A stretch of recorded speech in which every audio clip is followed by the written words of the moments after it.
اگر کوئی آدمی ختم شریف کے چاول یا کوئی چیز لائے 40ویں کے یا تیجے کے یا 7ویں کے، تو کیا کرنا چاہیے؟ کھا لینا چاہیے یا واپس کر دینا چاہیے؟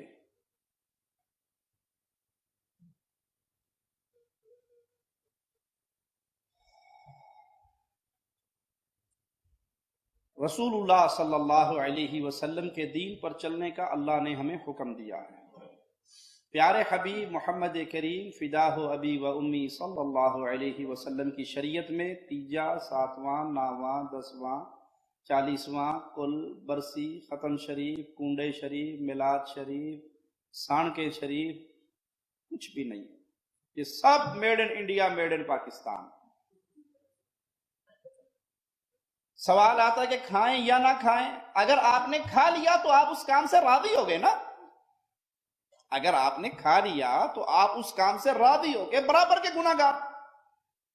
ایمان یہ کہتا ہے کہ فوراً جو ہی پتہ لگے یہ محرم کا حلوہ شریف ہے، یہ ربیع الاول کا دیگ کا کھانا ہے، یہ تیجے کا یا 7ویں کا ہے، یہ ختم کا ہے، یہ کل کا ہے، یہ برسی کا ہے، تو بھائی تیرا یہ عمل خلاف شریعت ہے، اور میرے اوپر کم از کم اتنا ہر مسلمان پہ لازم ہے کہ میں اپنے دل سے اسلام کے خلاف ہونے والے عمل سے نفرت کروں۔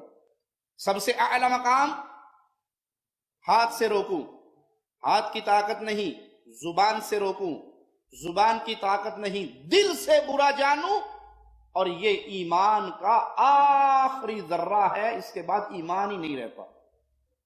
اور جب میں تیری ان چیزوں کے اندر، اس کھانے کے اندر، ان محفلوں کے اندر شریک ہو گیا تو معنی یہ ہے کہ میں نے دل سے برا نہیں جانا، ایمان نہیں رہا۔ تو یہ ایمان کا آخری درجہ ہے کہ کم از کم اس کو واپس کر دیں۔ اور اعلیٰ مقام ہے اگر آپ کے ہاتھ کا اختیار ہے، آپ کے انڈر والے لوگ، آپ کے نیچے رہنے والے لوگ کر رہے ہیں، ہاتھ سے روکیے۔ اگر آپ ذمہ دار ہیں، آپ کے پاس حکومتی عہدہ ہے، آپ کا خاندان ہے، آپ خاندان قبیلے کے بڑے ہیں، آپ روک سکتے ہیں، روکیے۔ ایسا معاملہ نہیں تو پھر زبان سے منع کیجئے، اور کم از کم یہ بھی نہیں کر سکتے تو دل سے برا جانیے، اس محفل میں شریک نہ ہوں۔ آپ کی شرکت رضامندی ہے، اور غیر شرعی محفلوں میں رضامندی اختیار کرنا آپ کی ہلاکت کا سبب بن سکتا ہے۔